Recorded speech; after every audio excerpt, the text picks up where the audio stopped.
নমস্কার বন্ধুরা, আপনারা সবাই কেমন আছেন? আশা করি খুবই ভালো আছেন। আমার সুপ্রিয়া কুক চ্যানেলে আপনাদের সবাইকে অনেক অনেক অনেক ওয়েলকাম। আজকে আমি আপনাদের সঙ্গে শেয়ার করব ঝিঙে পোস্ত রেসিপি।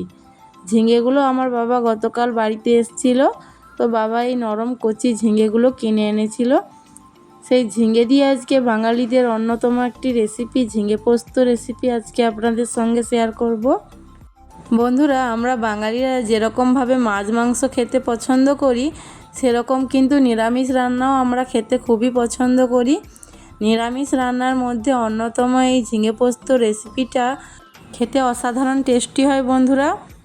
নিরামিষ দিনে এরকম ঝিঙে পোস্ত সঙ্গে মুগের ডাল হলে আর কোনো কথাই নেই, সেই দিনের খাওয়া দাওয়াটা একদমই জমে যায়। বন্ধুরা, আজকে যেহেতু শনিবার, আর প্রত্যেক শনিবারই আমাদের বাড়িতে নিরামিষ খাওয়া দাওয়া হয়, তাই আজকে ঝিঙে পোস্ত একদম নিরামিষভাবে কিভাবে বানাই আমরা বাঙালিরা, সেই রেসিপিটি আজকে আপনাদের সঙ্গে শেয়ার করব। চলুন পুরো ভিডিওটিতে আমার পাশে থাকার অনুরোধ রইল। প্রথমেই আমি ঝিঙেগুলোকে কেটে নিয়েছি, ছালগুলোকে ছাড়িয়ে দিয়েছি, তারপর এরকমভাবে ছোট ছোট ডুমো ডুমো করে কেটে নিয়েছি। এরকমভাবে সবগুলো ঝিঙে আমি কেটে নেব।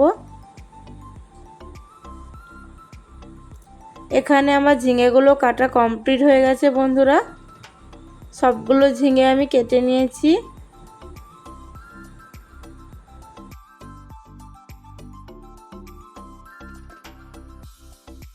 ঝিঙেগুলো কেটে নেওয়ার পর এখন আমি কয়েকটা আলু নিয়েছি বন্ধুরা। আলুগুলোকে খুব ভালো করে ছাল ছাড়িয়ে ছোট ছোট করে ডুমো ডুমো করে কেটে নেব। ঝিঙের তুলনায় আলুর সাইজগুলো আরও একটু ছোট হবে বন্ধুরা। ঝিঙেটা যেহেতু একদমই নরম, তাই খুব তাড়াতাড়ি গলে যাবে, সেই জন্য ঝিঙের থেকে আলুগুলো খুবই ছোট সাইজের করে কেটে নেব। আলুগুলো এখন আমার কাটা কমপ্লিট হয়ে গেছে বন্ধুরা।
বন্ধুরা, এখানে আমি ঝিঙে ও আলু খুব ভালো করে জল দিয়ে পরিষ্কার করে ধুয়ে নিয়েছি। বন্ধুরা, আমি কড়াইটা বসিয়ে দিয়েছি গ্যাসে। কড়াইটা গরম হতে থাক, ততক্ষণে আপনারা দেখে নিন আজকে আমার রান্নায় যেই উপকরণগুলো লাগবে। প্রথমেই আমি এখানে নিয়েছি আদা বাটা, হলুদের গুঁড়ো, লঙ্কার গুঁড়ো, ধনে গুঁড়ো, শুকনো লঙ্কা, তেজপাতা ও কালো জিরে, নিয়েছি পোস্ত বাটা ও জিরে বাটা, আর সামান্য পরিমাণ চিনি ও সরষের তেল আজকে আমার এই রান্নাটিতে লাগবে।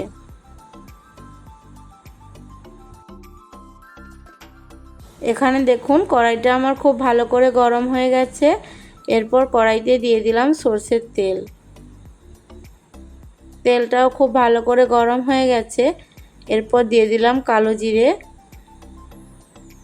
শুকনো লঙ্কা ও তেজপাতা ফোড়নের জন্য, দিয়ে হালকা ভেজে নিয়ে এরপর দিয়ে দেব আমি কেটে রাখা আলুগুলো। আলুগুলোকে তেলের মধ্যে দিয়ে খুব ভালো করে ভেজে নেব প্রথমে।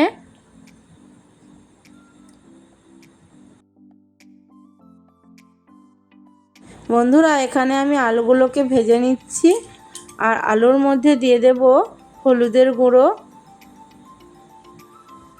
হলুদের গুঁড়ো দিয়ে সামান্য একটু ভেজে নেব।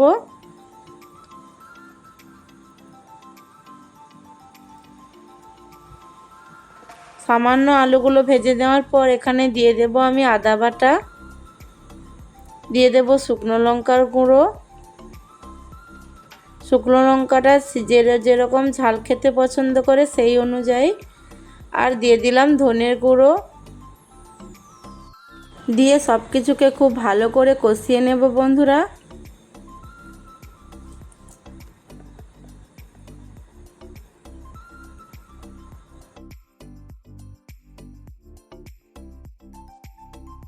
আলুগুলোকে মশলার সঙ্গে খুব ভালো করে কষিয়ে নিয়েছি। নেওয়ার পর এখানে আমি কেটে রাখা ঝিঙেগুলোকে দিয়ে দিলাম। দিয়ে সব কিছুকে খুব ভালো করে নেড়ে চেড়ে নেব।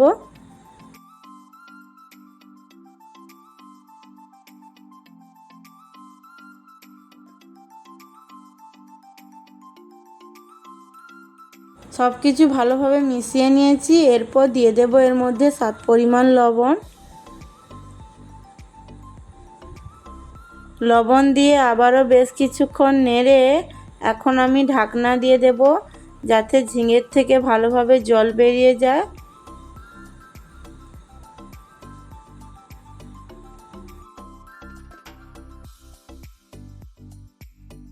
বন্ধুরা, ঝিঙেটা কিছুক্ষণ ঢাকনা দিয়ে রাখার ফলে দেখুন ঝিঙের থেকে কতটা পরিমাণ জল ছেড়ে এসছে। এই ঝিঙেটা খুবই নরম ছিল, তাই এক্সট্রাভাবে জল ব্যবহার করিনি। ঝিঙের থেকেই জল বেরিয়ে গেছে বেশ কিছুটা।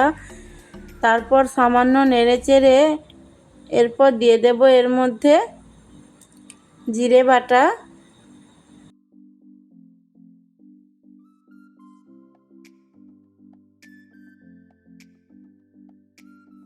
জিরে বাটা দেওয়ার পর আমি দিয়ে দেব এর মধ্যে বেটে রাখা পোস্তটা। দিয়ে খুব ভালো করে আরও বেশি কিছুক্ষণ নেড়ে চেড়ে নেব।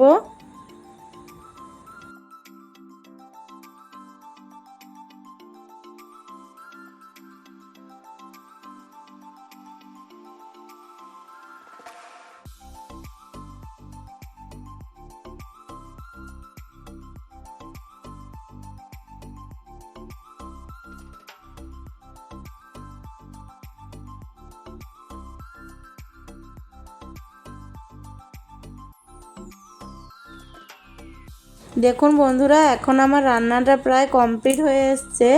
এখন নামানোর আগে সামান্য পরিমাণ চিনিটা আপনারা চাইলে স্কিপও করতে পারেন। আর 1 চামচ দেশি ঘি দিয়ে আমি রান্নাটা নামিয়ে নেব। এখন আমার রান্নাটা একদমই কমপ্লিট।